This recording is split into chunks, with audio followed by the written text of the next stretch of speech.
Good morning, good afternoon, good evening, wherever you are in the world. We have folks here from 50 countries joining my dear friend Ray Kurzweil, my co-founder of Singularity University, and myself for 90 minutes of fun conversation, pal. Sounds great. We're going to talk about the next, I'd like to talk about the time frame of the next 25 years, the countdown to the singularity, all the exponential technologies. We have amazing questions that you've given us. Let me just... 25 does not get us to the singularity. Well, it gets us close. It's 28. It gets us close. It gets us close. I mean, believe me, at 25, I'm going to be like it's going to be magic. Let me welcome the Abundance Digital community. Welcome to my community members. An honor and a pleasure to have you here with me. Welcome to the Singularity University community and to Futurism. All of you who are Futurism fans like I am, welcome and a pleasure to have you guys here. So let me tell you the format, introduce myself, then properly introduce Ray Kurzweil. So the format is Ray and I are going to chat for about 30 minutes. I have, even though I get to see you all the time, I have a lot of questions to ask you that I'd like to ask for my community members. Then we'll actually go into a Q&A with you and ask us and we'll do our best to answer your hardest questions. I like to think about dangerous ideas because of the magnitude of what we're playing with. So very quickly, my background is a serial entrepreneur of now 19 companies focused in space and longevity and grand challenges. The author of 2 New York Times bestsellers, Abundance, The Future is Better Than You Think. The name came from Ray, and also Bold, How to Go Big, Create Wealth, and Impact the World. Very proud to be the co-founder of Singularity University, the executive chairman of the XPRIZE Foundation, and amazing companies like Human Longevity, Cellularity, Planetary Resources. And I love, and part of my massively transformative purpose is helping entrepreneurs like you really figure out how to go big and impact the world. So we'll be talking more about those things. Let me do a proper introduction of Ray, who's got one of the most awesome bios that I know. I actually have this probably memorized, pal, since we've had a chance to do so many gigs together, but let me just take a second and read it. So Ray Kurzweil is one of the world's leading inventors, thinkers, and futurists. He has a 30-year track record of accurate predictions. If you go to Wikipedia, I think your prediction rate is like 86%, 87%? 86% of the 147 predictions I made in the 1990s about 2009 were correct. Yeah, amazing. You've been called the relentless genius by the Wall Street Journal, the ultimate thinking machine by Forbes. You were selected one of the top entrepreneurs by Inc. magazine, described as the rightful heir to Thomas Edison, not too shabby. PBS selected you as one of the 16 revolutionaries who made America. Ray was the principal inventor of the first CCD flatbed scanner, the first OmniFont optical character recognition, the first print-to-speech reading machine for the blind, the first text-to-speech synthesizer. There's a pattern here. There's the first music synthesizer capable of recreating the grand piano and other orchestral instruments, and the first commercially marketed large vocabulary speech recognition. Among your many honors, you've received the Grammy Award for Outstanding Achievements in Music Technology. You're the recipient of the National Medal of Technology, inducted into the National Inventors Hall of Fame. You hold 21 honorary doctorates. That's not too shabby. And been honored by 3 U.S. presidents. You've written 5 national bestsellers, including New York Times bestsellers, The Singularity is Near, which I loved and became the basis really for us collaborating and launching Singularity University. We're here, you're also written How to Create a Mind. We're here at Google headquarters recording this. This is you actually got a day job. Your first day job. I do, it's my first job. It's going pretty well. Yeah, it's going pretty good. And you're director of engineering here at Google, and you head up a team, actually it's been an exponentially growing team, developing machine intelligence and natural language processing, understanding. You're on my board at the XPRIZE Foundation, and most importantly for me, you're the co-founder and chancellor of Singularity University. That's been great. Yeah, and a member of the Abundance 360 team, and you'll be at Abundance 360 this coming January. Yeah, we're gonna have a lot of fun. Looking forward to that. Yeah, we'll talk about the collision of artificial general intelligence nanotechnology and brain-computer interface. I mean, Yeah, I think the word general is not needed. Okay. That was an inherent criticism by people that felt that AI was not actually working on AI. But I actually think we'll get to general intelligence by mastering all of these narrow fields, and the narrow skills are getting broader and broader until there really won't be a difference between artificial and natural intelligence. But it's not an alien invasion of AI from Mars. We're gonna build it ourselves. Well, we're gonna make ourselves smarter Yeah. by merging with it. So we'll talk about that. A lot of questions about when we're going to connect our neocortex to the cloud. Also, some questions about, is there alien life out there? I know you and I have a debate about that, so we might talk about that a little downstream. You know, one of the things I've been looking at is that the rate of accelerating change is actually accelerating in many ways, and there are interesting factors driving that. And what do you think about that? Yeah. Well, I mean, the law of accelerating returns is that the price, performance, and capacity of information technology grows exponentially, not linearly. That sounds simple. I'm sure this audience is aware of the difference between linear and exponential growth, but it's quite profound. That's behind the disruption that we're seeing. And people think linearly, and the critics who are diminishing of these viewpoints just think it's obvious things will be linear. The 7 years through the Genome Project, we did 1%. So it was obvious it was going to take 700 years. To sequence the human genome, right? Right. But in fact, it continued doubling every year and was finished 7 years later. That's continued since the end of the Genome Project. You're involved, for example, my with company, HLI. we're sequencing a genome now for $1,000 in half a day. Yeah, so that's actually a millionfold improvement since the one we finished in 2003, which cost $1 billion. Yeah. And every other aspect is growing exponentially. But the rate of exponential growth, the exponent, has increased slowly. It took us 3 years to double the price performance of computation in 1900, 2 years in 1950, 12 months in 2000, it's now down 11 months. So there's a slow second exponent. But one level of exponential growth is good enough. That exponential growth is leading to an increase in the paradigm shift rate. Yeah.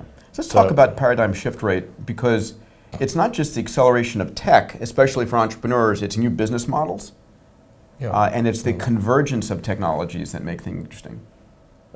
You know, hundreds of years ago, your grandparents lived the same lives you did, and you expected correctly that your grandchildren would do the same. That began to be disrupted around 1800, starting in the textile industry in England.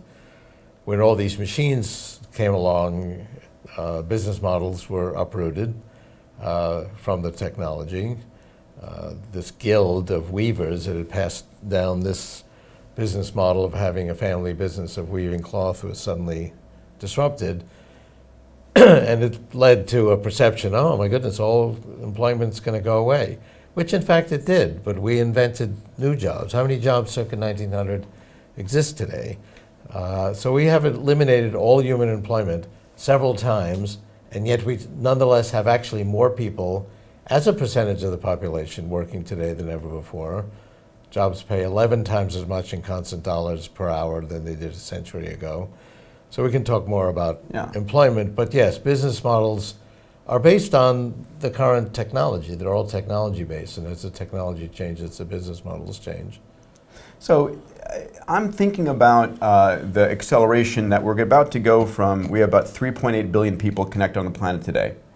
And that will be within the next decade with Loon, with SpaceX, with OneWeb. So that was 2 billion just a couple of years ago. Yeah, it was 1.8 billion in 2010, 3.8 now. And we'll probably hit 8 billion connected people. And so, but these 4 billion new minds are not coming online like you and I did at 9600 baud at AOL. They're coming online with a gigabit. And so I think one of the things that's going to accelerate speed of acceleration is more brains using more tech. Yeah, more brains and more powerful tools, Yeah. and more access to information, So this gal who buys a smartphone for $75 in Africa has access to all of human knowledge and extremely powerful information tools, which, by the way, counts as zero economic activity because it's all free. The economics are broken today, aren't they? Yeah. So, I mean, I had an on-stage dialogue with Christine Lagarde, head of the International Monetary Fund, at their annual meeting, and she said, yes, it's amazing what you can do with digital technology, but how come we don't see any gains in productivity? And I said, that's because you put it in the numerator and the denominator. So that $75 smartphone is $75 of economic activity, despite the fact that it's literally $1 trillion of computation and communication circa 1965, $1 billion circa 1980, and has millions of dollars of free information apps, like an encyclopedia that's much better than the one I saved up for years as a teenager to buy. And all that counts for nothing. Yeah. So we basically don't count it. And then a point that you've made quite substantially, she said, okay, it's true, the digital world's amazing, you can do all these fantastic things, but you can't eat information technology, you can't wear it, you can't live in it. So all that's going to change as well. Energy, buildings, clothes printed out by 3D printers, food from vertical agriculture. These are all going to become information technologies. And subject to the very profound deflation rate of information technology. And maybe everyone wonders why there isn't inflation when there's all these inflationary pressures. It's because information technology is deflationary. Yeah. I can get the same computation, communication, genetic sequencing I could a year ago today for half the price. And that is going to pervade these products that we have not associated with digital technology, like food, energy, buildings, clothes. I was advising and counseling a bunch of entrepreneurs who are just finishing college and in grad school. They're trying to figure out what to go do next and where should you go start a company. And I was making the point to them, and I'm wondering on your feedback here, that this notion that we're about to have 4 billion new consumers, 4.2 billion new consumers coming online in the next decade. And these 4.2 billion people around the world are coming on at 100 megabit, gigabit connection speeds, but they're going to want everything we want, but they're not going to go to a bank branch, they're not going to go to an insurance broker, they're not going to go to a doctor, they're not going to go to a school. So it's like, can you build products and services that are completely dematerialized for those 4 billion people? Yeah, well, I mean, you've talked about this a lot, and this is affecting every industry. So it's not like you have to work in a traditionally high-tech industry to take advantage of these digital revolutions or engage in disruptive change. It's affecting everything. All these traditional industries are becoming information technologies. Yeah. And it's going to be worldwide. I mean, it already is. 4 billion people's half the planet as it is. Pretty good. That can't continue to grow exponentially. So biology is pretty slow. But, I mean, we're already far more powerful just because our tools are so powerful, and that's going to continue to accelerate. Let me ask you a provocative question. One of the things, we have a lot of I use the moniker dangerous ideas here. And I'm genuinely curious about this, because we haven't had this conversation, about how these exponential technologies are going to impact the nation state. Because you've said this eloquently, and I said it and agree, we've got this continuous exponential growth that's almost unstoppable.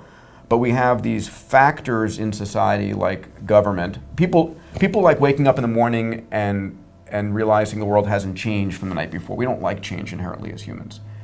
But religious institutions and government institutions try and stabilize things. So is the nation state, that as we know it today, going to be around 20, 30, 40 years from now? What are your thoughts there? Well, mechanical typewriters are still around.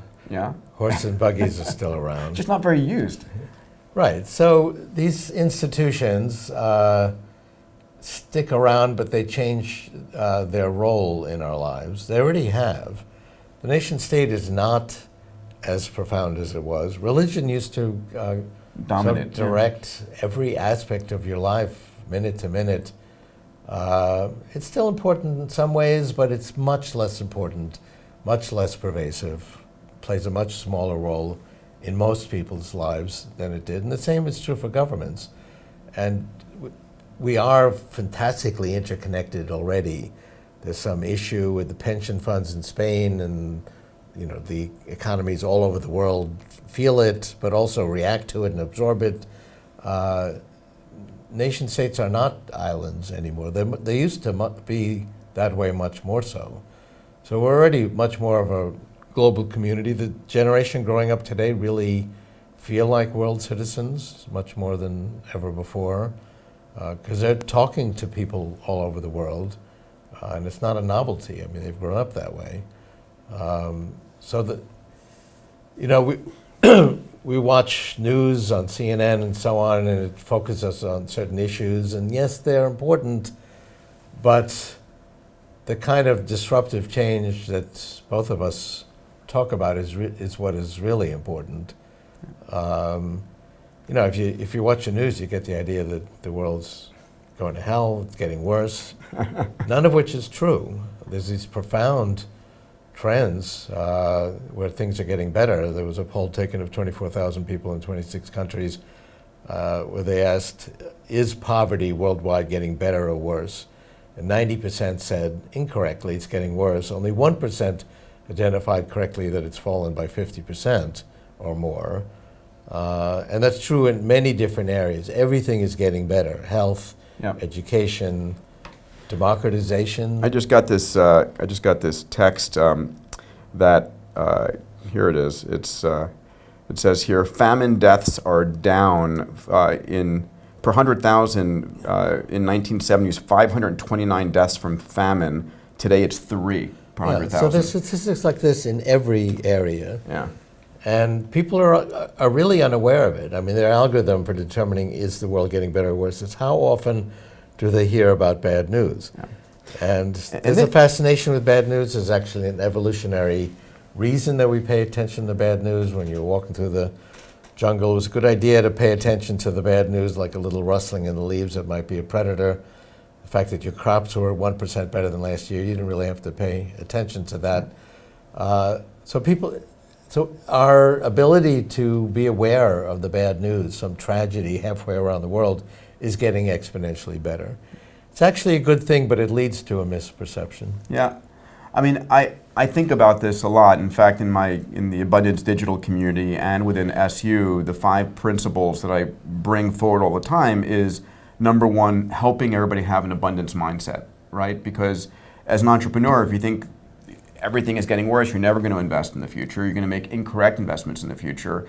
And the challenge for most people, I mean, you and I are lucky. I live at XPRIZE and at SU. You're here at Google, and there's a everything is possible abundance mindset that people have here. And did you have that growing up? Did you have that as an entrepreneur?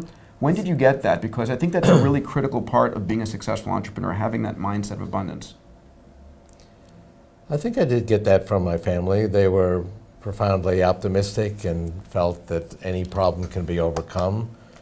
My grandfather was particularly proud of having escaped with his whole family intact from Hitler, and that was a pretty big challenge.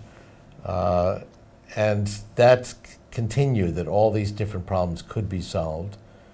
And I began being an entrepreneur pretty early. I mean, I got involved in my own computer projects as a teenager. I became the software engineer for Head Start at 14 and started a business at 18, which was successful. Not too shabby, pal. My point is that, yes, I had an optimistic and entrepreneurial attitude, and it did come from my family. My great-grandmother, as I've mentioned before, started a school in 1868. That was an enterprise, and it was socially disruptive. It was the first school to provide a higher education for girls, went from K to 14th grade, and it was very controversial. Like, what is the point of educating girls to that degree? And it really revolutionized women's education. So disruption and value of education and knowledge and optimism about the future really came from my family. Yeah, I found that when I wrote my last book, Bold, when I had interviewed Jeff Bezos and Larry Page and Elon and Richard Branson, one of the attributes they all shared, and I found it with almost all great world-changing entrepreneurs, is a sense of optimism and abundance. And I think that's partly why, I think to be a great entrepreneur, you need to have that positive mindset and not let the crisis news network get you down. Another thing I think that's important, I'm curious if it impacted your life, I know it was mine, is having a community around you that is supportive in helping you. Because if you're an entrepreneur someplace and you have a crazy idea, and I remind people the day before something is really a breakthrough, it's a crazy idea, if you have people shooting you down and telling you that's terrible, it's really hard to break out. And so I know I had a very supportive, when I was at MIT and within my own organizations, I had this very dreamy, anything is possible community supporting me that allowed me to dream bigger. Did you have that? Well, I agree that's important, and I've gained that over time. I started a little bit earlier than you did, and there wasn't much of an entrepreneurial community. When I started my first major business, which developed the reading machine and flatbed scanner and speech synthesis and so on, 1974, the total amount of high-tech venture capital in the United States was $10 million. Mostly in Boston, right? I mean, it was early on. But 10 million, I mean, that's nothing. That's a small deal today. Yeah, that's not even, it's a seed round. So, in fact, I raised seed capital, so I had some support. That phrase did not exist, but, basically friends and family. So that's part of being an entrepreneur, is going out on a limb and risking not only your own well-being, but the resources of your loved ones. There wasn't much of an entrepreneurial community. Venture capital really didn't exist, and these terms didn't exist, and there was no entrepreneurial community, and the whole idea of the spirit of entrepreneurship barely existed. I remember 1968, MIT started a program called USP, Undergraduate Special Program. It was the first program at MIT to support entrepreneurship, and I was one of the flagship members of that. You basically, your entire educational program then was starting a business. So I started a business matching up high school students to colleges. But that was the beginning of entrepreneurship, and it was a radically new concept. So I'd say by the 1980s, it became a kind of established thing, but it was not a concept that anybody recognized in the 60s. I'm curious about one of the things that we talk about at Singularity University a lot for the graduate studies, the Global Solutions Program, and that I speak a lot about in Abundance Digital, is having a massively transformative purpose. Something that drives you. I'm just curious, you've had a number of them, and you can have more than one as a person, but how would you describe your MTP, Ray, and when did that originate for you? Well, my father had a major heart attack when I was 15. He then died when I was 22. So I began to be interested in health. I was concerned about him, and then I was responding to his loss. But I also then recognized I probably inherited his disposition to heart disease, and as it turned out, type 2 diabetes. So at that point, I put it on my long-term to-do list to overcome heart disease and death, and really had that idea. You slipped in there, and death. Yeah. Which I share with Ray. Well, I mean, death and the fear of death and how to deal with this profoundly antagonizing concept to everything we believe in has animated human history. Yeah. We've come up with theories and ideas about it, rationalize, that tragic thing, that's actually a liberation. It's a good thing. The purpose of life is to embrace death, which is a rationalization, because our first reaction to hearing someone died is that, we don't rejoice. depending on maybe who it is, but let's not go there. but we've rationalized that tragedy. So in fact, I had that idea really earlier, like at 10.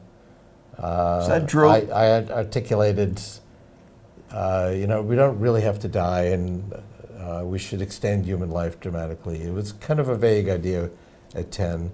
It became more formal when I realized that I had, a genetic disposition to deal with. It was on my long-term to-do list. Yeah. About a decade later, mid-30s, I was diagnosed with type 2 diabetes, and I said, okay, I need to bump up the priority of this. And then I really delved into it. I wrote my first health book, and I'd say in the... This is the 10% diet? Yeah. So, which is a great book, by the way. In the 80s, and it really became a major theme, overcoming death, and it's closely related to artificial intelligence in terms of enhancing who we are, physically, biologically, and mentally, intellectually, creatively. It's all kind of part of the same cloth. So if I may, again, what the themes for me that drive a great entrepreneur is, an abundance mindset, having a great community, having an MTP that emotionally drives you, and obviously the connection to your dad's early passing and the what that brings up in you drove that emotion, and then having that drive a moonshot, right? And you've been involved in a number of moonshots. You and I share a moonshot. My earliest MTP was space, that drove a lot of the space stuff I'm doing, but then lately I've caught up with you in the last decade with a focus on an MTP of extending the healthy human lifespan. And a few moonshots there. Let's talk about sort of the moonshots in extending the lifespan. I'm assuming that you guys are all interested in adding 30 to 40 healthy years, but what do you think is possible in terms of extension? Well, at least our viewers who still have a version 1.0 biological body. Yeah. Oh, actually, we can't actually know that for a fact. Yeah, well, version 2 is still in, not beta yet, but we're close. Especially here at the hallowed halls of Google. I love the Time magazine, Google cheats death. And at the same time that I was starting Human Longevity with Craig Venter, of which you're an advisor, you and Bill Maris and others were advising Larry and Sergey and the team here on creating 𝐑𝐄𝐒𝐄𝐒, which is an Alphabet company. Yeah. I mean, 𝐑𝐄𝐒𝐿's been pretty quiet.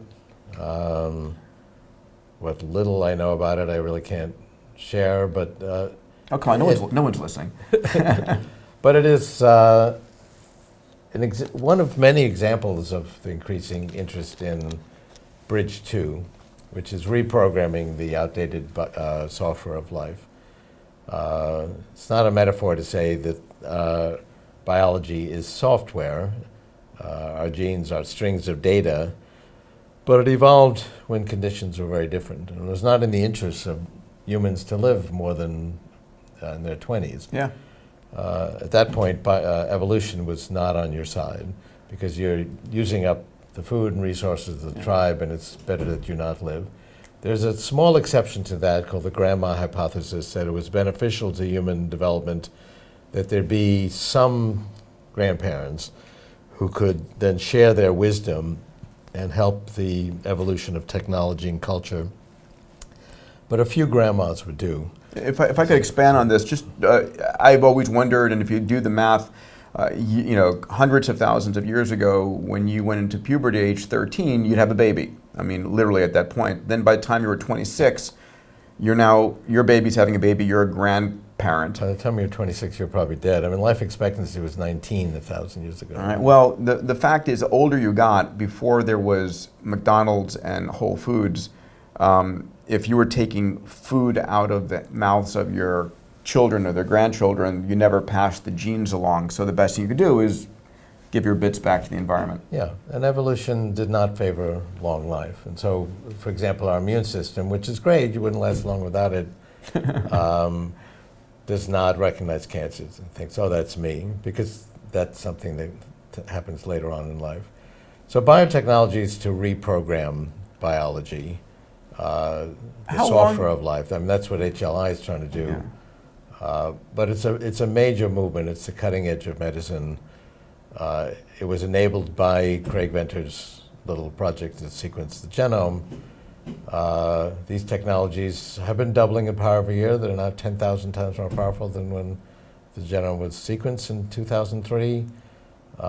And we're beginning now to get clinical impact. We can now fix a broken heart from a heart attack. We can grow organs. We can edit a genome and fix a genetic disease. I mean, at United Therapeutics, we're growing organs, ultimately with the patient's own DNA, installing them successfully in pigs, which are actually pretty close to humans, Yeah. coming to a human near you soon. But we're going to basically completely redefine the health and medicine. Health and medicine has not been an information technology up until just recently. I mean, yes, we use computers to keep patient records. Actually, we don't even do that very well, but and to organize the information. But fundamentally, it's been hit or miss. We just kind of find certain chemicals that have a beneficial impact. We're now actually reprogramming biology, understanding, designing interventions based on the reverse engineering of human biology. And that's an exponential process, and that is now entering clinical impacts right at the cutting edge, like the ability to reprogram adult stem cells and rejuvenate a damaged heart, which half of all heart attack survivors have. If you're an American, you've got to go be a medical tourist. It'll be approved soon. And of course, Cellularity, which is my latest company, which United Therapeutics, which you're on board of, is the largest investor in. There's a whole movement towards, making aging a disease and not an inevitability. So, I mean, but that is the cutting edge of all of medicine. Yeah. It's a trickle today of actual clinical applications. It's going to be a flood over the next decade. All the statistics on life insurance and health insurance and figuring out whether Social Security will be solvent in 20 years are based on models of the continued linear progress of health and medicine. And I've talked to people who are involved in setting, for example, in life insurance rates, and say, oh, well, we take into consideration medical progress using a model that's come from the linear progression of health and medicine, as if completely ignoring this transformation. If you're looking for an industry to disrupt, insurance is going to be disrupted so many ways to Friday, it's not funny, between blockchain, autonomous cars, extending human lifespan. And getting accurate models of health and medicine. Yeah, I mean, all of this stuff. How old are you targeting to live, Ray? Do you have a target number? Yes, I would like. Well, first of all, I'll tell you mine if you tell me yours. I'd like to live to tomorrow. Yes, we can help that. So that's a start. I feel that I will always feel that way. So I took the people that say, oh, I don't want to live past 90 or 95. Then I talked to 95-year-olds, and they, in fact, want to live to tomorrow and next year. And my other goal then is to live past longevity escape velocity. What does that mean? So that means that we're adding more time than is going by, not just to infant life expectancy, but to your remaining life expectancy. Now, life expectancy is at any point in time is a statistical phenomena. You could have a computed life expectancy based on today's technology of whatever, 50 years, still be hit by the proverbial bus tomorrow. We're working on that too, particularly here with self-driving cars. Yes. But, and I talk about actually four bridges to radical life extension, each of which attacks the phenomena that cut our lives short. In my view, it's not death that gives life meaning, although I've had this debate with people. It's what you can do with life, be creative, have relationships, love people, be funny, create music, and that's going to be enhanced. So when we talk about living hundreds of years, people envision being a quintessential 95-year-old living hundreds of years, and that's not what we're talking about. We're not even talking about being a 25-year-old and living hundreds of years, but profoundly enhancing who we are. I think it would be profoundly actually disturbing and we'd suffer from a deep ennui, that's a cool French word, if we had radical life extension without radical life expansion. Yeah. But we're going to merge with AI. We can talk about that. We're going to become smarter. We're going to add to the hierarchy of the neocortex, so we're going to create things that we can't even envision now, the way we did the last time we got more neocortex, when we became humanoids and we invented language and music and humor. 2 million years ago. Tried explaining music to a primate. And let me expand on what Ray just said here on this idea of longevity escape velocity. So science is continually extending the human lifespan, helping us cure heart disease, cancer, eventually neurodegenerative disease. And so there's a point at which for every year that you're alive, science is extending your life for more than a year. And it's a mechanism of living long enough to live forever, to coin your phrase. What's your prediction of when we're going to hit longevity escape velocity? So I think we'll actually hit it before we can prove that we've hit it. Okay. I think I've hit it myself. I think my life expectancy is not getting shorter. It's actually getting longer.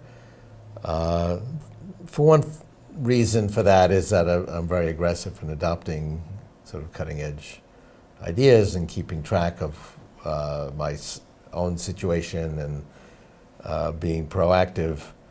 But for the general public, what do you think? What's the number of? I've heard you quote a number. I just want to. I think it's only 10, 12 years away. So let me just translate that, right? Because that at that point, biotechnology is going to have taken over medicine. It's just the next decade is going to be a profound revolution. It's bio and AI together. And that's, well, I mean, AI helps biotechnology, but it's fundamentally biotechnology. And that's just bridge 2. Yep. That'll bring us to bridge 3, which is nano robots that can basically finish the job of the immune system. So, your job here is don't do something stupid for the next 15 years. Yeah, wear your seatbelt till we get the self-driving cars going. And then the other question is, if you're an entrepreneur, and I think about this a lot, right? If all of a sudden people are beginning to live longer and longer and longer, which they will, and we have this age wave right now, but what are the business opportunities as life begins to extend? I think about that as I'm looking at businesses. That doesn't necessarily mean providing products for what we now think of as elderly people, because we're going to become less elderly in terms of the stereotypical view of what that means. Yeah, it's healthy aging. Yeah. So I've got aging. I think aging will just mean getting wiser because we'll have more experience. And by the way, it's going to be a huge economic boom to countries, because imagine instead of retiring at age 65, you stay in the workforce and continue to generate revenue at the top of your game, right? So if you're at retirement age, consider not retiring. I think one of the most amazing correlations is when you retire, your death rate for retirees is super high. Well, people actually do get sick very often when they retire because they kind of lost their purpose. The whole idea of retirement implies that you don't like what you're doing and you're very eager to do something else, that maybe something you have a passion for, that you've always wanted to do. Why not do that in the first place? And I think the kind of economic situation we're entering that's actually the best economic strategy is to do something you have a passion for in the first place. Which goes back to your MTP, right? What's your massively transformative purpose? What's driven you as a child? What's excited you? And then how do you take on a moonshot that is hard, that you can work on over a decade, right? I mean, my moonshots in space and longevity and abundance are decadal, and yours are too. There could be many ways of doing that. Yeah. My father had a talent for music. He was a genius at that and knew that when he was 5. And so his musical creations was his transformative purpose. Sure.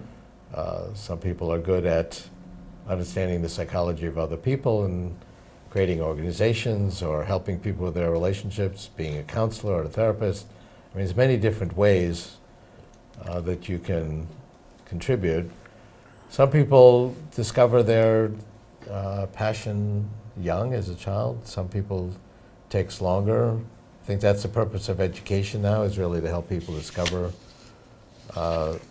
what they have a passion for, which means experiencing the world and the different kinds of purposes you can have. We have a ton of questions from this amazing community. Thank you guys for the questions you sent in advance and the questions that you're working with AJ, who's sitting right next to us, gathering. First question I have here from Steve is, when do you think we're going to see an AI like Jarvis? In Iron Man, Jarvis is sort of a personal AI that helps you interpret information, interface with the world. Where are we now, and how fast will we get to something Jarvis-like? Well, another example of Jarvis was Samantha and Her. Yep, which was a great movie, a non-dystopian movie for the first time. Thank you, Hollywood. Well, yeah, I mean, it was a futuristic movie that I thought was somewhat consistent with my ideas, because not only was it not dystopian, but it wasn't this one AI versus a brave band of humans for control of the world. It wasn't one AI. Everybody had their OS, and it was smart enough for you to fall in love with and have a relationship with. So, I mean, that's an articulation of human-level AI, which I've been very consistent at putting at 2029. So actually, in a book I wrote in 1989, Age of Intelligent Machines... 2029 is 11 years from now. No, it's 12. Well, we're about at 2018, so... If it's going to be available in 2029, it'll be in beta in 2028. Well, things are going to be moving quickly, so it's December 2029. So I bounded it, I said, from early 2000s to late 2030s in the Age of Intelligent Machines, which I wrote in the 80s. Actually, it took longer to write a book in those days. My most important information technology was a roll of quarters that I could use to feed the copier in the library. Really, because, I mean, that's how you did your research, huh? You went to a library and you'd find some pages and you had to copy them. If you were lucky enough to find the pages. Right. I mean, that was a skill. So 1999, I said 2029, Age of Spiritual Machines. That's amazing. So that was very controversial. Stanford held a conference on my prediction, and they took a poll. There are no instant polling devices, so it was by hand, but the consensus of AI experts was hundreds of years, if ever. I'd say 25% said it would never happen. 2006, there was a conference, AI 50, at Dartmouth to celebrate the 50th anniversary of the 1956 Dartmouth conference that gave AI its name, by my mentor Marvin Minsky and John McCarthy. And the consensus, then we had instant polling devices, and consensus was 50 years. Polls now are the median is 20 to 30 years. There's a growing group of people who think I'm too conservative.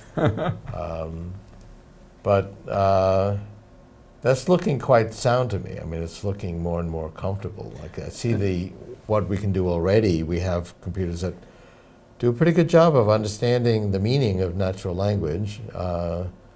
And a friend of mine's company called Viv was just acquired by Samsung. They've done, these are from the founders of Siri, they've done an amazing job, and it's the age of the personal assistant, they call it.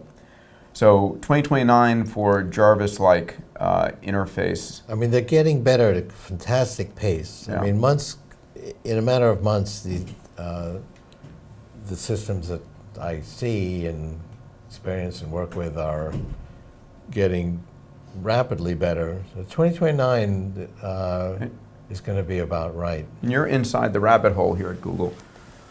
So my question to you guys is what does that make you think about, right? I mean, if you've got Jarvis level, to put a mental mindset in place of that can answer questions, help gather data for you, project the data for you, help you analyze the data. I mean, it becomes pretty incredible what the average person can start to think about and do. I mean, my view, there's a lot of discussion about AI versus the humans, and there's a long history of dystopian futurist movies along those lines. But in my view, it's part of who we are. I mean, we are the technology creating species, and we've always done that to extend our reach. Yeah. So we created a tool that allowed us to reach food at that higher branch. We created tools that allowed us to build structures that we couldn't build with our bare hands. I mean, who here could build a skyscraper? But we leverage our muscles. And now we've leveraged our minds so we can access all of human knowledge and not just access the knowledge, but we have all these AI assistants that help us find the knowledge. And it's democratized and leveled the playing field where I like to say access to Google for the poorest child in Africa and access to Google for Larry Page is the same. Right, it's amazing. Exactly. I'm just having him confirm for me that Larry Page and that kid in Africa have the same access to Google. They do, and the bandwidth is getting pretty comparable. Who's going to lose when that happens? So it is democratized, and we completely ignore that in our economic statistics. That's another whole issue. But these are brain extenders today. We're going to literally put them inside our bodies and brains. I think that's somewhat of an arbitrary distinction. So even if it's on my belt or in my pocket, it is a brain extender. Yeah. It really feels that way. I mean, and people really think of it that way. They can't leave their smartphone at home because it is part of their mind. I do a poll when I go out and speak, and right now I'm probably have done this to 20,000 people and asked, does anybody in the room not have their cell phone with them? I've had one hand go up, one hand, and it's extraordinary because you move more than a meter from this thing, and you get nervous. There's a connection. So let's talk about the next step, which is connecting the neocortex with the cloud. We've talked about this a lot. You and I have a mutual friend, Brian Johnson, who's the CEO of Kernel. Brian's going to be on stage with you at Abundance 360, going deep into brain-computer interface. Elon's working on it with neural lace, advanced micro devices. Facebook's working on it. I'm sure someplace within the kilometer here it's going on. Talk about BCI here. You've made a concrete prediction of when we're going to have it, but what does that mean? Right, well the projects you mentioned now I think will be usable for specific overcoming profound deficits, cognitive deficits, paralysis, enabling people to communicate who are profoundly disabled. What I'm talking about, and these are precursor technologies to what I'm talking about. These are the transistors. But the neocortex, well, to back up, the world is hierarchical. Trees have trunks, which have branches, which have more branches, which have leaves. It's a hierarchical structure of the world. So evolution said, gee, it'd be useful to have a brain structure that could understand hierarchies. It invented the neocortex 200 million years ago. You write about this in How to Create a Mind. Yeah. And so it enabled these early mammals to actually invent new behaviors. Non-mammalian animals without a neocortex have fixed behaviors. They could evolve a new fixed behavior over 10,000 generations. And that was good enough, actually, 200 million years ago, because the environment changed very slowly. But then there was a sudden change 65 million years ago. If you look at the rock structures representing 65 million years ago, the geologists will explain that shows a catastrophic change to the environment. An increased layer of iridium that shows us a metallic chondrite hit the Earth. That's the leading hypothesis. The volcanic supervolcanoes action crowd has not completely given in yet. But anyway, something happened, and that's when mammals overtook their ecological niche. And now they got bigger, their brains got bigger even faster, and the neocortex got bigger even faster, and that developed these curvatures and ridges that are distinctive of a primate brain. And then 2 million years ago, if you remember, it's been a while, but I remember, yeah. we were walking around, and we didn't have these big foreheads. And so evolution said, neocortex is pretty good stuff. Let's have even more, and developed a larger enclosure, all of which provided for more neocortex. By the way, limited by the pelvis as a constraint for the size of the brain. Right. Well, the brain couldn't get any bigger because birth would have been impossible. Yeah. So there probably were some really smart humanoids then, but they couldn't pass on their genes. And the fact that this was additional neocortex has been controversial. I wrote about that actually 50 years ago, but and there was one neuroscientist that confirmed that through autopsies. But at any rate, it is additional neocortex. So what did we do with it? We put it at the top of the hierarchy. The neocortex is organized in a hierarchy. It's not one big neural net. So this is where my thesis on how the brain works differs from just the normal sort of big neural net in the connectionist field. It's lots of different modules, each of which is a small neural net, can learn a pattern, remember it, recognize it, but they're organized in a hierarchy. And recently, the European Brain Reverse Engineering Project has confirmed that there is this repeating module of about 100 neurons, repeated 300 million times. These are the modules in the neocortex. There's no plasticity within your lifetime. It doesn't change within the module, but the connections between the modules are changing. And we can see in a module axons coming in from other modules, showing a hierarchy. And the hierarchy is created by our own thinking. And as you go up the hierarchy, things get more interesting and more intelligent. The very bottom of the hierarchy, I can tell that that's a curved line. I can tell that that's a straight line. At the top of the hierarchy, I can tell that that's funny, that's ironic, she's pretty. So what we did with it, since we were already doing a great job of being primates, we put it at the top of the neocortical hierarchy. And that was the enabling factor for us to invent language and music. No other primate has music. Every human culture we've ever discovered has music, humor, technology. That also needed this opposable appendage, but in terms of brain activity, that was the enabling factor. It was a one-shot deal, because as we just said, the brain could not continue to grow in size, but it was enough to just put us over that threshold, where we could then create technology that would enhance us further. So we're going to do it again. We're going to, I mean, what I'm doing here, and what I've actually been doing for quite a while, is creating... Here at Google, in other words, what Larry brought you in for. Is to create AI based on my model of the neocortex. And I'm not saying we have perfect knowledge of the neocortex yet. We're getting better and better models as we get more information from the Brain Reverse Engineering Project. By the 2030s, we'll have really neocortex that's as good or better than our current neocortex, but it'll be bigger, and we'll be able to connect our neocortex wirelessly to the cloud, just the way your smartphone. That smartphone is billions of times more powerful per dollar than the computer I used at MIT, but that's not the most interesting thing. It makes itself thousands, millions of times more powerful yet by connecting to millions of computers in the cloud. We can't yet do that with our brains. We do actually expand our brains indirectly through these devices, but we'll do it directly from our neocortex, and not just to do the things we do with our smartphones, like search and translation directly from our brains, although that'll be feasible and useful, but to actually connect to more neocortex. So just like we did 2 million years ago, we're going to expand our neocortex.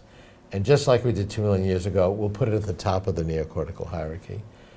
And just as we did then, we'll create whole new concepts and ways of communicating that we can't even understand without that additional neocortex. So, I mean, primates who don't have that additional neocortex can't understand music or language or humor.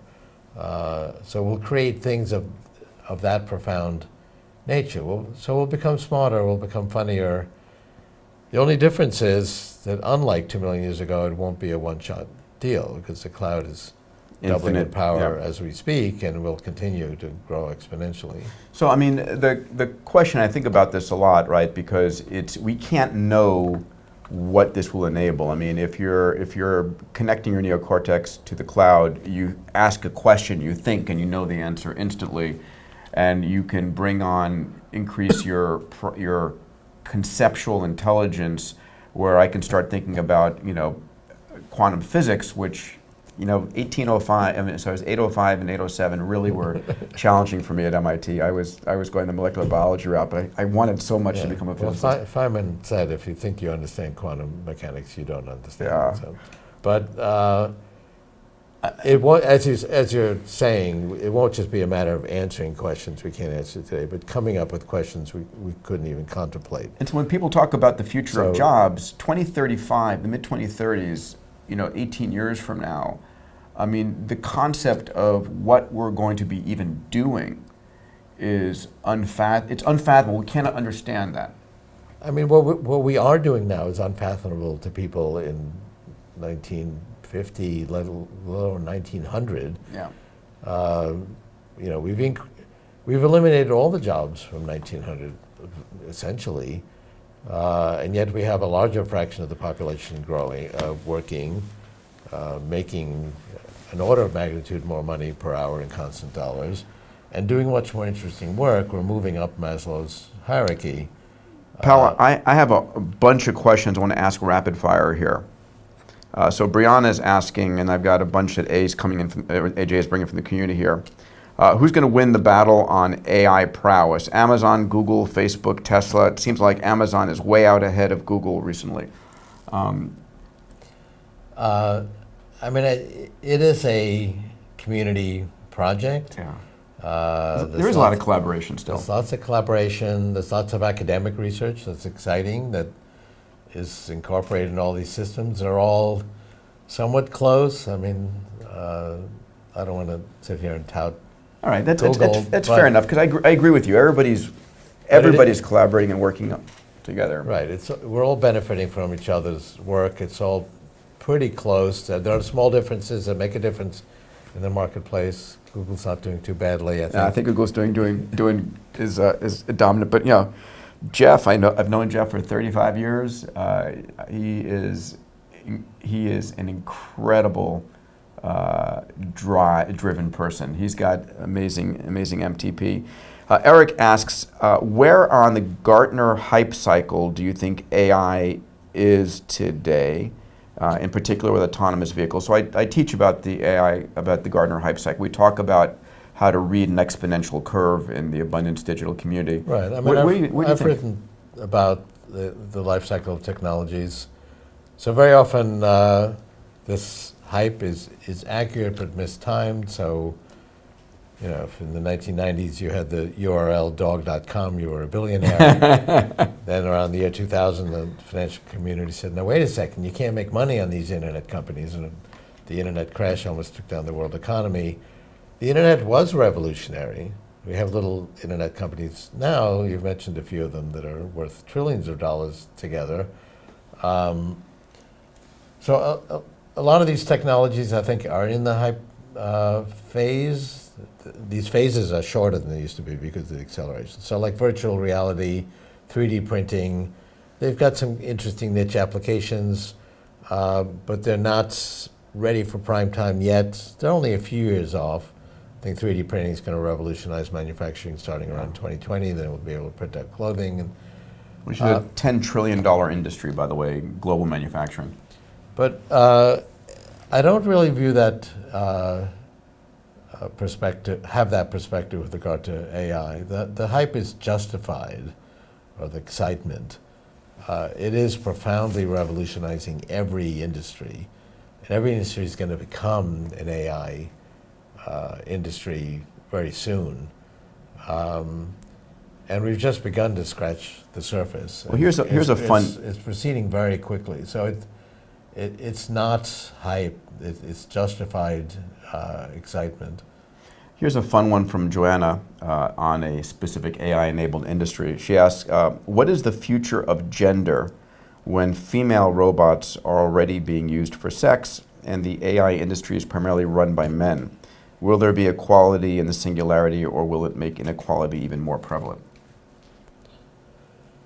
I mean, I think we're going to, particularly when virtual and augmented reality get going, we can expand our concepts of sexuality and beauty. We're doing that already with the prevalence of communication technologies, and we're discovering that the actual reality of human sexuality is more complicated than just this duality of male and female. Martine Rothblatt, whom we both know and work with, has written The Apartheid of Gender, that sexuality and gender is much more complex a phenomenon. It's not only a continuum, but it's a continuum in multiple dimensions. And part of the human freedom movement is to actually recognize these differences, which very often people had to repress. So we find people are very different regarding their gender identification, their interests in sexuality. And so I think we'll be able to celebrate that more. In 2001, I did a TED presentation where I turned myself into a young female rock singer using virtual reality technology. I had magnetic sensors picked up my movement, and it created in real time an animation of a young woman. And then a band came on stage, and I sang a song, and my voice was turned into a woman's voice, and it drove her lips. And my 13-year-old daughter came on stage, and she was turned into Richard Saul Wurman, the TED impresario. Her avatar looked very realistic, and people have not seen Richard Saul Wurman do hip-hop kicks before. The purpose of it was to show that in virtual reality, you can be someone else. Yes. So right now, actually changing your gender in real reality is a pretty significant, profound process, but you could do it in virtual reality much more easily, and you can be someone else. A couple could become each other and discover the relationship from the other's perspective. And so it'll be, I think, liberating in terms of we don't have to just have the same boring body. No offense to the audience, speaking for myself, all the time. So I think virtual or augmented reality, as it becomes very realistic, incorporates all the senses, particularly in the 2030s when it goes inside the nervous system with these nanorobots, will enable us to be someone else and have other kinds of experiences. AJ asks a question from the community here to both of us, which is, if you were 30 today, what would you be spending your days on? And I'll extrapolate, what kind of companies would you consider as an entrepreneur building? I still feel 18, actually. Yeah. I sort of locked in for myself at 27. So. Okay. And in fact, I asked my grandfather when he was 82 and I was 22, gee, what's it like being 82? And he said, well, I haven't noticed any difference, he said. Yes, there's been some subtle differences in my body, but you kind of get used to those. And he said the only thing he really has noticed is that the frequency with which your loved ones pass from the scene gets greater and greater as you get older. We hope to actually change that phenomena. But I assume that was asked by a young person, because I think as you get older, your identity doesn't change.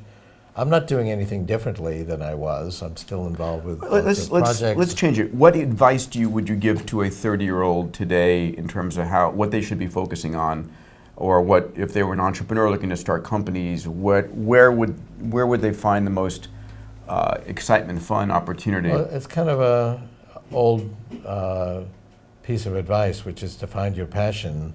Find your MTP first.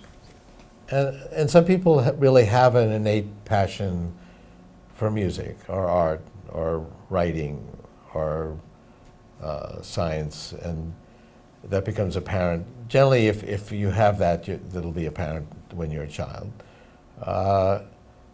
other people need to experience things in life and find what they have a passion for, because it may be more complex, a combination of their skills communicating with other people and or having relationships, but find something where you have a passion. And it's not, I mean, technology is changing the world, but that doesn't mean you have to be a software engineer. I mean, that's a great thing to be, but all these different fields are being transformed. Being a musician, I mean, my father couldn't even hear his compositions, except occasionally up late at night arguing with funders to hire an orchestra so he actually could hear his composition. So today, you know, kids in their dorm room with their iPads and MIDI keyboards can create a whole orchestra and create fantastic ensembles that were impossible before, and so on. So your ability to be creative in every field is being transformed. And as you've pointed out, every field is being changed. I mean, what's your view of this? I mean, if I were 30 and I feel 30, and I think I'm probably in creating companies and doing more at a much higher frequency than I was at 30, so I'm looking at those things. I agree. First, find out if you're not doing something that's within your emotional MTP. If you're doing something just for money or something like that, that's a waste. There's so much opportunity all over the place. I think about the following, right? There are opportunities for entrepreneurs. So I work with a lot of the Fortune 500 companies through Innovation Partnership Program and through all the stuff we do at SU, and they're all starving for new thinking. They're all so locked in. So can you know, if you were in the data space, collecting large sets of data and being able to do some machine learning on that data to create algorithms, there's opportunities there. Helping and running, creating a culture of experimentation. A lot of these large companies, they have assets, they have brand, they have cash, they have customers, they have data, but they don't have that, you know, sort of opportunity for real innovative creation. I mean, it really is true that the pace of change is getting faster and faster. We started KurzweilAI.net in 2001, actually at its TED, announced it at TED. Yeah. And maybe every couple of weeks there'd be some really interesting breakthrough. There's now several a day. Yeah. And you talk to entrepreneurs and there's like new exciting perspectives and ideas every few weeks. The pace, so if you don't discover it this week, you can discover it next week.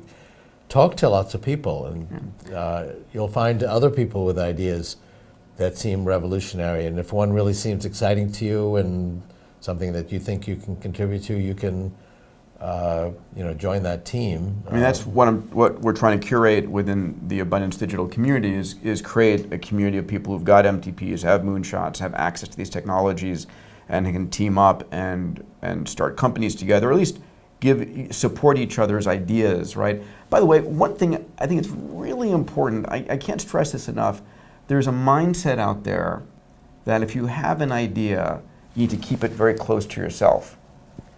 Because someone might steal it from you. And I think I learned early on that the idea is the easy part, and it's execution which is the hard part. Can you comment on that? This discussion comes up a lot. I'm in fact involved with a couple of stealth companies that really think it's important to keep their projects quiet. My orientation has always been to actually talk about your project so you can get excitement, get publicity, that'll attract resources like other people to work on it, and not to mention investors. Yeah. Typically, it's your own execution, not competition, that determines your success. My aunt actually is now in her 90s, was head of a major advertising agency, always said, if someone's not copying your idea, you've got the wrong idea. And Google wasn't the only search engine, it just did a good job, and it's true of all of these companies that have succeeded. And to do a good job, you have to attract other people to work on it, and that's very hard to do if you're keeping it secret. As a piece of advice for entrepreneurs, if you've got an idea, share it, because you're going to get a lot more benefit from sharing the idea and getting feedback Joanna tried that idea, or Bob tried that idea, and this is why it failed. Well, So don't go down those paths again. Yeah, even large companies do that. I mean, Google took its machine learning software platform and made it open source, TensorFlow. Yeah. And there was discussion internally, does that make sense to basically give our crown jewels to everyone? The argument for it, which has proven to be correct, is okay, everyone's going to use it and improve it, and we'll benefit from that. It'll help the world, but ultimately we're better off. And also creating some goodwill so we can attract talent in the future. Yeah. So one of the upvoted questions, not a hard one to guess here, but is, Ray, what's your craziest prediction for the end of this next century or beyond? And I have a guess. This century, as well, opposed to next century. I guess the question is, some 80 years from now, what's your craziest prediction at the end of your predictions here? Well, I mean, I'm saying that we're going to begin to extend our thinking in the cloud by having these medical nanorobots go in our brain and connect the top layer of our neocortex to new layers of the neocortex in the cloud. So our thinking in the 2030s will be a hybrid of our biological thinking and non-biological thinking.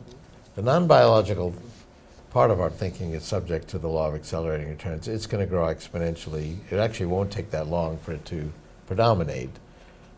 So that's the idea behind the singularity, that by 2045 we've expanded our intelligence a billion-fold, almost all of which then is non-biological. And this also affects our physical bodies. There's many scenarios where we can actually create literally a physical body with self-organizing nanotechnology, not to mention all the interesting things we can do in virtual reality, which will be virtually indistinguishable from real reality. So that's the 2040s. We call that the singularity. The metaphor there, which we borrowed from physics, is to the event horizon. There's an event horizon around a physics singularity, such that gravity is so strong within that event horizon that information can't easily get out. There's been some interesting discussions that that's a classical viewpoint, and that in terms of quantum events, there are particle pairs created at that event horizon. Evaporating black holes. And that information does leak out that way. And Hawking was against that, but he acknowledged that that is in fact the case. But that's actually a good metaphor still, because it's hard to see beyond the event horizon, but not impossible. The translation is you can't predict what's going to happen in 80 years. You can barely predict what's going to happen in 30. Well, we can make certain predictions about the basic capacity of information technology, what it's going to enable us to do. Exactly how we'll use that is hard to see. So that's the metaphor, the event horizon around a black hole, which is a physics singularity. And that's in the 2040s. So it's really hard to contemplate beyond that. I think space then becomes very interesting. We can explore space. I think largely we're not going to send large squishy creatures. You mean meat bodies? I think it's worthwhile doing that in the near term, because we learn a lot about biology, and so sending a human to the moon was a worthwhile project. We invented little things like the microchip, and but in terms of the exploration of the universe, I think then will be ultimately swarms of nanobots that can go close to the speed of light. So then the most strategic issue in the late this century will be, can we actually send information faster than the speed of light? And I've discussed some different scenarios where that might be possible. Actually, if you measure certain subatomic particles and how fast they go, there's a Gaussian distribution on their speed, so some appear to be going faster than the speed of light. There's some subtle phenomena that might indicate an ability to do that. And that's what engineering is all about, taking some subtle little capability and amplifying it, leveraging it. But that'll be a key question at the end of the century. So a related key question that's being upvoted by the community, and it's a debate and a dialogue, and one of the, we agree on 99, probably 0.9%, but one place we don't agree is the question of, are we alone in the universe? Is there intelligent life out there? And I'm going to make my argument first, if you would. And I believe that there is ubiquitous life. That we're in a universe right now, some 14.7 billion years, and our planet began about 5 billion years ago. And that means that the universe had existed for some 10 billion years for round numbers. And if you look at the highest atomic number element in our body, let's call it like iodine, when did that come into existence through solar evolution? It's about 1 billion years after the Big Bang. So we have about 9 billion years of potential evolution. And so the question, of course, asked is, okay, if life exists in the universe, where is it? Why haven't they come here? And my answer is that as a normal progression of life is going to be to enter the technological singularity, and at that point, the desire or interest to go to other planets is effectively meaningless. When you can create an infinite number of virtual worlds and explore them, why would you want to go and, go to conquer an Earth-like planet? It's senseless. It's like I don't communicate very often with the bacteria in the soil over there, even though they're there. It does communicate with you, because we've got all these organisms inside us, but that's another issue. Yeah. But what you just said seems a little inconsistent with your passion for space and just the inherent intellectual challenge of discovering the world we live in, which I do think is a worthwhile I do have a passion for space. I have to say my passion for space was disrupted only once when I read The Singularity is Near. I was like, God damn it. Because it was, the realization is that my passions for space are the intellectual adventures of what we're going to discover, the getting all of Earth's eggs out of one basket. It's, the eventual, I wanted to bring Star Trek to existence. So I think there is the Fermi paradox, which you're well familiar with. Yep. The SETI, I support the SETI search, even if the result is negative, which so far it has been. But we've looked at so little. Yes and no. You have to, so we don't notice any intelligent life out there. And that's what the Fermi paradox is based on. And so one explanation is, okay, we look at so little, but you need to take into consideration the law of accelerating returns. That once a civilization reaches a technological sophistication of having radio or any kind of primitive electronic technology, it very quickly, within 100 years at most, develops the singularity. We will have gone from the fastest way to deliver a message on Earth being a pony to the singularity in the space of less than 2 centuries. Yeah. So, and these civilizations, if they exist, are not spread out over dozens of years. They're spread out over cosmological time, which is, as you just pointed out, billions of years. Yeah. So some other civilization, okay, if it's behind us, it doesn't matter, but if it's ahead of us, it's not ahead of us by 11 years. It's ahead of us by, 1 million years or 100 million years. And yet it only takes 100 or 200 years to jump from the most primitive electronic technology to exquisitely profound technology and actually being capable of galaxy-wide engineering. So it's not like we have to hunt for a tiny needle in a cosmic haystack. If they're doing galaxy-wide engineering, we should be noticing them just to their incidental communications. And yet we've been scouring the universe. It's not like we have to find this little needle. It should be gloriously evident to us. And the fact that it's not tells us something. That it's not a proof that they're not out there. There could be a civilization that is, in fact, 11 years ahead of us, and we wouldn't quite notice it. But doubtful. But,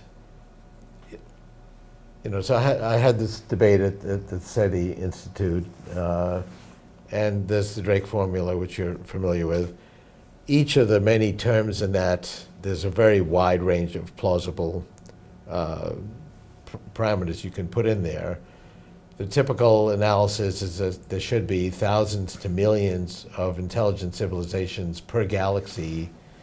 I put in the singularities near, I cited that, but I also then put in some other reasonable assumptions, and you come up with 1.2 civilizations in our galaxy. We know of one. Yes, it's implausible that we would be in the lead, but somebody's got to be in the lead. And by the anthropic principle, if we weren't at this level, we wouldn't be talking about it. It's incredibly unlikely that our universe would exist with its standard model constants in exactly precise range within billionths of the measurement to allow evolution to exist, to have information encoding particles. And yet, again, if it weren't the case, we wouldn't be here talking about it. So somebody's got to be in the lead. My argument is that it's unlikely that there are other civilizations out there because they would be a million years ahead, and at that point they're vastly beyond the singularity. They'd be doing beyond galaxy-wide engineering, and we would notice them. Let me bring it back to this planet and today.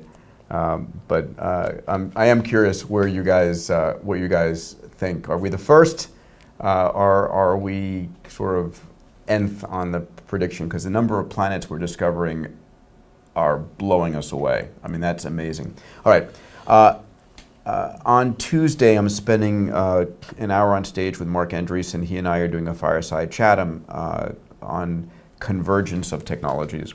And one of the things that hit me when I first met Mark, Mark's the creator of Mosaic, as you know, and Netscape, is that what Mosaic really was early on was a user interface moment. There was this powerful thing called ARPANET, which connected the computers at MIT, at Harvard, or Stanford, and DC, but was only usable by certain terminals and so forth, and very limited, very complex interface protocols. And then he created something called Mosaic, which was allowed a user to interface very simply with it and build websites. And then on top of that user interface moment platform exploded hundreds of billions, if not trillions of dollars of value. And so I look and I teach at SU and Abundance Digital to look for user interface moments. Trillions. I mean, just Apple and Google. Yeah, there you go. Yeah, I teach to look for user interface moments when a piece of software or capability lies on top of a complex system and then enables entrepreneurs to create tremendous wealth, right? The App Store on the Apple phones was a user interface moment. And it hits me that AI is going to be the ultimate user interface moment, that it allows you to interface with 3D printers, with CRISPR-Cas9 molecule. You don't have to know how CRISPR-Cas9 works. You could just talk, speak your desire. Yeah. What are your thoughts there? Well, I think it's a good way to look at it because it makes everything feasible. People are talking about flying cars. People very often ask, where are the flying cars? And so they're coming, but they're only going to be feasible because of AI. Not everybody's going to want to learn to pilot a plane. I know you've gathered that skill, but so AI is going to fly it. It's going to navigate it. You'll just say where you want to go. It'll actually be easier than self-driving cars because there's more space up there to navigate. So it's easier to not get in an accident. But AI makes everything feasible.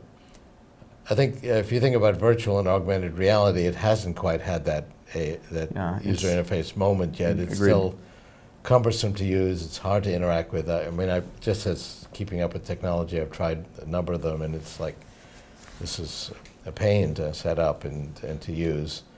I think that's coming. I think we're in the hype phase of VR now. Yeah, I agree with you. Yeah. I want to close on a broader human subject, which is, what do you think it means to be human? Well, I think we are the species that changes who we are. So people say, oh, well, if some of our thinking is in the cloud, and that eventually becomes more powerful, and we're going to put devices inside our bodies that transform our health, are we still human? I don't think humans even have to be biological. I think humans are the species that changes who we are. We created technology. As soon as I had this tool that could reach fruit at a higher branch, that changed who I was. That tool is part of me. It's an extension of who we are. So we started a whole new evolutionary process. An evolutionary process led to humans, and then, in fact, if you look at the pace we talked about acceleration of change. Yeah. Mammals took